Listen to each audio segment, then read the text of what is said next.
Good morning, all of you. College KG Polytechnic Bharuch, Department Electrical. મારું નામ તન્વી રક્ષા છે. मेरा नाम स्वयं अनिल है. મારું નામ સુધાર દર્શન છે. મારું નામ સોલંકી ભાવેશ છે. મારું નામ સુનિલ દુબે છે. હવે કરંટ ટ્રાન્સફોર્મર અમારો ગ્રુપ કરંટ ટ્રાન્સફોર્મર વિશે સમજાવશે. કરંટ ટ્રાન્સફોર્મર વિશે આપણે સમજીશું. કરંટ ટ્રાન્સફોર્મર સૌપ્રથમ કરંટ ટ્રાન્સફોર્મર સમજતા પહેલા આપણે ટ્રાન્સફોર્મર સમજવું જરૂરી છે. ટ્રાન્સફોર્મરનું મુખ્ય કાર્ય એક વોલ્ટેજ લેવલથી બીજા વોલ્ટેજ મીન્સ એક વેલ્યુને બીજી વેલ્યુમાં ફેરવાનું, એટલે હાઈ વોલ્ટેજને લો વોલ્ટેજમાં ફેરવાનું કામ કરે છે. એમ જ ટ્રાન્સફોર્મરમાં સીડી ટ્રાન્સફોર્મર, સીડીનું ફૂલ ફોર્મ છે કરંટ ટ્રાન્સફોર્મર. કરંટ ટ્રાન્સફોર્મર એવો ટ્રાન્સફોર્મર જેવું જ કાર્ય કરે છે. આપણે પહેલા આ વાંચી લઈશું. A current transformer is a device that measuring electric current in a power system by transforming high current into a similar, more manageable value that can be safely measured. If to afford used in electricity metering, protective relays, and in other applications.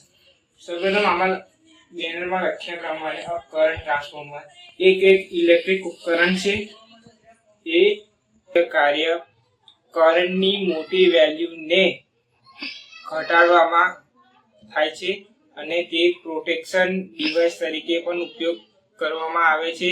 તેને આપણે કરંટને control પણ કરી શકીએ. સિસ્ટમમાં આપણે કરંટની monitoring અને પાવર કરંટને કંટ્રોલ કરવા માટે પણ સીટી ટ્રાન્સફોર્મરનો ઉપયોગ કરવામાં આવે છે. જ્યારે પ્રાઇમરી કોઇલમાં ભારે કરંટમાંથી સેકન્ડરી કોઇલમાં ઓછો કરંટ પણ આપણે સરળ રીતે માપી શકીએ છીએ. It is often used in electric metering, protective relay and other applications. તેનો આપણે સીટી ટ્રાન્સફોર્મરનો ઉપયોગ આપણે પ્રોટેક્ટિવ રિલેઝમાં કરીએ છીએ અને ઇલેક્ટ્રિક મીટરિંગમાં પણ કરીએ છીએ. જોયું જ હશે કરંટ ટ્રાન્સફર તમે સમજી લીધું છે. હવે આપણે એના ટાઈપ્સ ઓફ કરંટ ટ્રાન્સફોર્મર જોઈએ. હવે ટાઈપ્સ ઓફ કરંટ એમાં છે બાર ટાઈપ કરંટ ટ્રાન્સફોર્મર છે અને બાઉન્ડ ટાઈપ કરંટ ટ્રાન્સફોર્મર છે. હવે આપણે જોઈએ bar type current transformer. Bar current transformer is a special types of window current transformer.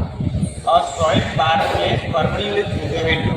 એટલે એમાં એવું કે છે એ લોકો કરંટ ટ્રાન્સફોર્મર છે એ સ્પેશિયલ ટાઈપનું વિન્ડો ટ્રાન્સફોર્મર છે જેની ઉપર છે વિન્ડો દ્વારા સોઇલ બારને પ્લેસ કરે.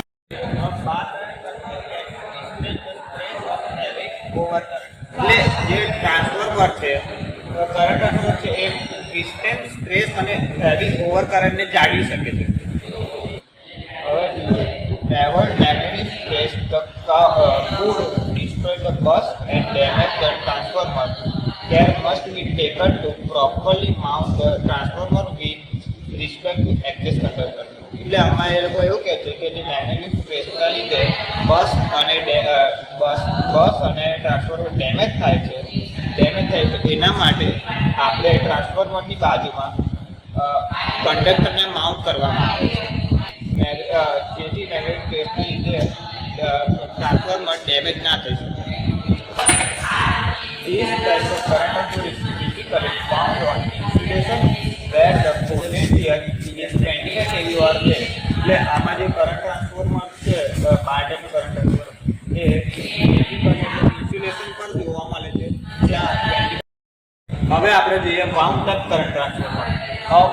Wound type current transformer is a transformer with separate primary and secondary winding vapor around a limited core. એટલે જે wound type current transformer છે એની અંદર પ્રાઇમરી અને સેકન્ડરી સાઈડ કોરને વીંટાળેલા હોય છે.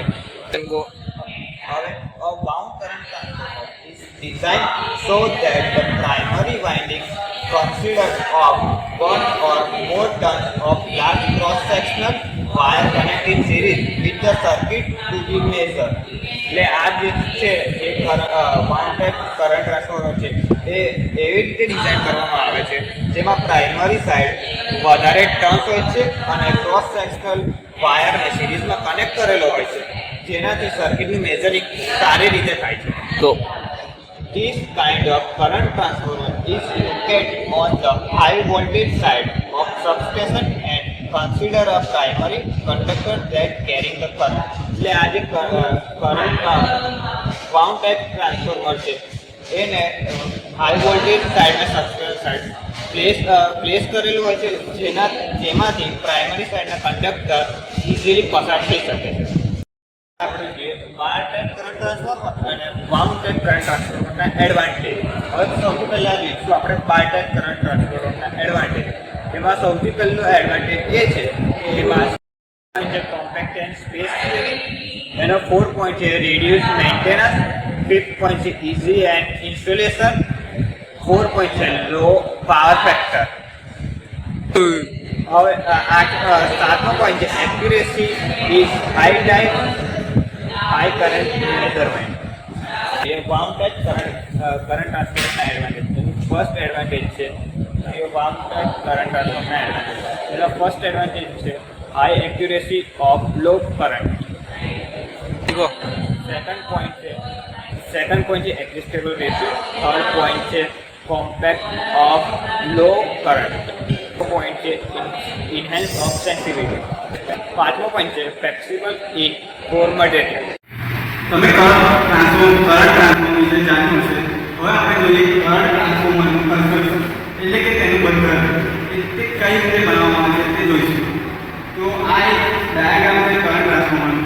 તેમાં આ પ્રાઇમરી સાઈડ છે, આ સેકન્ડરી સાઈડ છે અને આ ઇન્સ્યુલેટર છે જેની અંદર વાઇન્ડિંગ કરેલું હોય છે. આ પ્રાઇમરી સાઈડ છે જેમાંથી આપણે હાઈ વોલ્ટેજનું કરંટ જે માપવાનું છે તે અહીંયાથી પસાર થશે અને સેકન્ડરીમાં તેના ફ્લક્સ ઉત્પન્ન થઈને સેકન્ડરીમાં તે આપણને કરંટની કિંમત અને કરંટની કિંમત બતાવશે. સૌપ્રથમ આવશે પ્રાઇમરી એમ્પિયર ટર્ન્સ. તેમાં 4 ભાગ હોય છે. પ્રથમ primary ampere turns, core, winding અને ઇન્સ્યુલેશન. હવે આપણે જોઈશું પ્રાઇમરી એમ્પિયર ટર્ન્સ. હવે કરંટ ટ્રાન્સફોર્મરમાં ખૂબ જ હાઈ કરંટ માપવાનું હોય છે. તેથી તેમાં આંટાની સંખ્યા ખૂબ જ વધારે હોય છે જેથી વાઇન્ડિંગને કંઈ નુકસાન ન થાય. વાઇન્ડિંગ કશું નુકસાન ન થાય એટલે કે કરંટ ટ્રાન્સફોર્મરને કંઈ નુકસાન ન થાય તે માટે વધારે તેમાં ટર્ન્સ રાખવામાં આવે છે. The number of primary ampere turns in current transformer usually range from 5000 amperes to 10000 amperes as this carry a huge amount of current. એટલે કે પ્રાઇમરી સાઈડમાં ખૂબ જ 5000 એમ્પિયર કરંટ થી 10000 એમ્પિયર કરંટ આપણે માપવાનો હોય છે તેમાંથી પસાર થઈ રહ્યો હોય છે. તેને બચાવવા માટે આપણે પ્રાઇમરી સાઈડમાં ખૂબ જ વધારે ટર્ન્સ રાખીએ છીએ. હવે આપણે જોઈશું કોર. કોરમાં આપણે એલોય અને નિકલ જેવા મટીરિયલનો ઉપયોગ કરીએ છીએ. એલોય અને નિકલ મટીરિયલમાં ખૂબ જ ઓછા લોસીસ થાય છે અને તેની પરમિયાબિલિટી એટલે કે તેની સ્ટેબિલિટી, તેની સ્ટ્રેન્થ ખૂબ જ વધારે હોય છે. તેથી આપણે તેને કોર તરીકે યુઝ કરીએ છીએ. To achieve the low magnetizing ampere which the core material must include low iron losses and low reluctance. એટલે કે આપણે એવું મટીરિયલ વાપરવું જોઈએ કોરમાં જેનો રિલક્ટન્સ અને તેમાં લોસ ખૂબ જ ઓછો થતો હોય અને મેગ્નેટાઇઝિંગ પણ ઓછું હોય. Core material like nickel and alloy of iron including different properties like low losses and low permeability. એટલે કે નિકલ અને એલોય એ એવી ધાતુ છે જેમાં લોસીસ ખૂબ જ ઓછા થાય છે અને એની પરમિયાબિલિટી પણ ખૂબ જ ઓછી હોય, ખૂબ જ વધારે હોય છે. તેથી આપણે કોરમાં એલોય અને નિકલનો ખૂબ જ વધારે ઉપયોગ કરીએ છીએ. હવે આપણે જોઈશું વાઇન્ડિંગ. ટ્રાન્સફોર્મરના વાઇન્ડિંગમાં સૌપ્રથમ આપણે કોપરનો ઉપયોગ કરીએ છીએ કારણ કે કોપરની સ્ટેબિલિટી, તેની પરમિયાબિલિટી તેની સ્ટ્રેન્થ ખૂબ જ વધારે હોય છે અને તેમાં लॉसेस પણ ખૂબ જ રેડી जैसे कि हमें पता है कि जो भी ट्रांसफॉर्मर्स होते हैं, जैसे करंट ट्रांसफार्मर, पोटेंशियल ट्रांसफार्मर और बहुत प्रकार के ट्रांसफार्मर, सब में कुछ प्रकार के एरर्स होते हैं। वैसे यहाँ पे हमारे पास है करंट ट्रांसफार्मर, तो उसमें दो प्रकार के एरर होते हैं जो कि कॉमनली सबसे ज़्यादा आते हैं। पहला है रेशियो एरर, दूसरा है फेस एंगल एरर। तो इसी के साथ अब हम समझते हैं आगे इनके डिटेल्स के बारे में। सबसे पहले हमारे पास है ratio error. Ratio error, a common error in current transformer that occurs when the transformer doesn't convert current precisely according to a predefined ratio। एक ये ऐसा कॉमन एरर है जो कि ट्रांसफार्मर में होता है, करंट ट्रांसफार्मर में, जब वो करंट को एकदम प्रिसियसली कन्वर्ट करके सेकेंडरी वाइंडिंग में ना भेज। It is caused by difference between the primary current and the secondary current multiply by the turn ratio. जैसा कि मैंने बोला था कि वो टाइम पे अच्छी तरह कन्वर्ट करके सेकेंडरी वाइंडिंग पे नहीं भेज पाता है, उसकी वजह से ये रेशियो एरर प्रोड्यूस होता है। तो किसी भी करंट ट्रांसफार्मर में रेशियो एरर को फाइंड करने के लिए हमारे पास ये फॉर्मूला है, जो कि ratio error is equal to KN IS minus IP by IP, जहाँ पे KN डिनोट करता है टर्न रेशियो को, IP डिनोट करता है प्राइमरी करंट को, IS करता है secondary current. This difference is contributed by the core excitation और magnetizing component of no load current. जब हम करंट को प्राइमरी में देते हैं और वो मैग्नेटाइजिंग की मदद से सेकेंडरी में जाता है, तो उसमें कोर के अंदर भी कुछ लॉसेस होते हैं जिसकी वजह से रेशियो एरर प्रोड्यूस होता है। तो इसी के साथ हम लोग का रेशियो एरर खत्म होता है। अब इसका दूसरा एरर है face angle error. Face angle error, जैसे ही नाम से हमें पता लग रहा है कि ये दो फेस के बीच के होने वाले एरर को फेस एंगल एरर कहा जाता है। उनके एंगल जब डिफरेंट होते हैं, the vector angle between the primary and reverse secondary current is zero in an ideal current transformer. जो वेक्टर एंगल होता है प्राइमरी और रिवर्स सेकेंडरी के बीच में, वो हमेशा जीरो होता है ideal current transformer. However, since the primary current also provides the exciting current, a phase mismatch exists between the primary and secondary current in a real current transformer। जैसे मैंने बोला, दो वाइंडिंग के बीच में प्राइमरी और secondary उन लोग का फेस डिफरेंस रहता है 180 डिग्री। जब कोई एरर की वजह से ये डिस्टर्ब हो जाए, तब फेज एंगल एरर प्रोड्यूस होता है। Thus, a phase angle error is a phrase used to describe the difference between the two phase. The phase angle is 180। जैसा कि मैंने कहा था, जो प्राइमरी और सेकेंडरी वाइंडिंग के बीच का जो एंगल होता है वो 180 डिग्री होता है।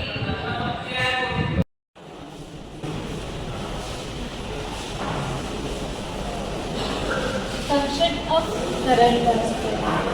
Function of current transformer switches are used to transformer load primary current to a small secondary current suitable for instrumentation and protective relay system. The ratio of the windings determines the relation between the primary and secondary currents. Function of current transformer એટલે current વિદ્યુતનું કાર્ય. Current ટ્રાન્સફોર્મરનો ઉપયોગ મોટા પ્રાથમિક પ્રવાહને instrument અને રક્ષણાત્મક relay system માટે યોગ્ય નાના ગૌણ સ્વરૂપે પ્રવાહમાં રૂપાંતરિત કરવા માટે થાય છે. Cities are used to monitor and measure circuit in power generation, transformation, transmission and distribution. They are required to address the dangers of high voltage and high currents.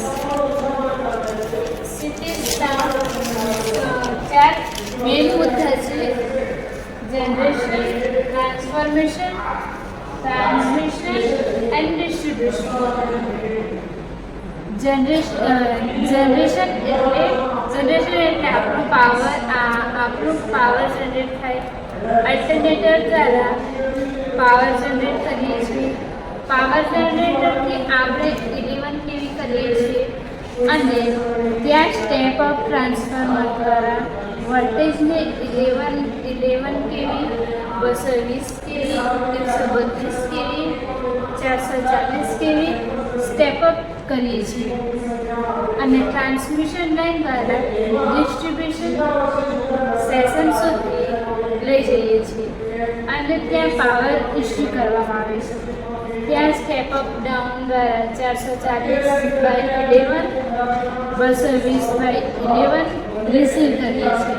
ત્યાંથી ડિસ્ટ્રીબ્યુશન પાવર કરીએ છીએ. પાવર જનરેશનમાંથી હાઈ પાવર જનરેટ કરવામાં આવે છે.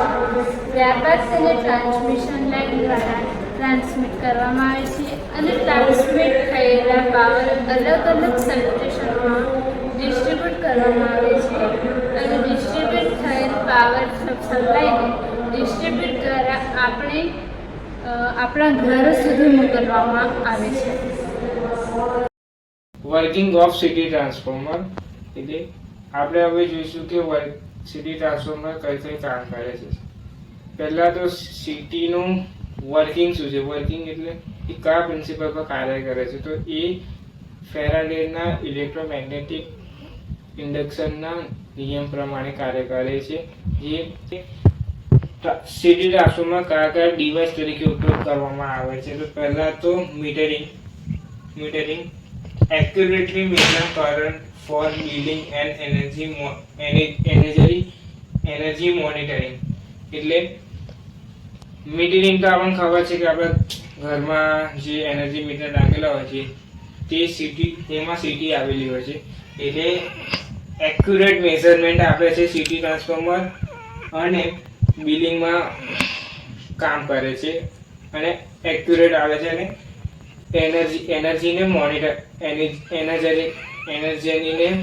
કરે છે અને isolation device તરીકે ઉપયોગ થાય છે. They provide electric insulation between high voltage circuit and measuring instrument. એટલે જ્યારે સર્કિટમાં હાઈ વોલ્ટેજ આવે છે ત્યારે તે સિટીને તરફ હાઈ વોલ્ટેજ માપવા માટે અને ઇલેક્ટ્રિક સર્કિટમાં આઇસોલેટર તરીકે ઉપયોગ કરવામાં આવશે સિટી. હવે આપણે જોઈશું પ્રોટેક્શન. તે activation protection device during over current and faulty. જ્યારે જ્યારે કોઈ ડિવાઇસમાં ફોલ્ટી કન્ડિશન અને ઓવર કરંટ થાય છે ત્યારે સિટી પ્રોટેક્શન ડિવાઇસને સાવધાન કરે છે, અલર્ટ કરે છે.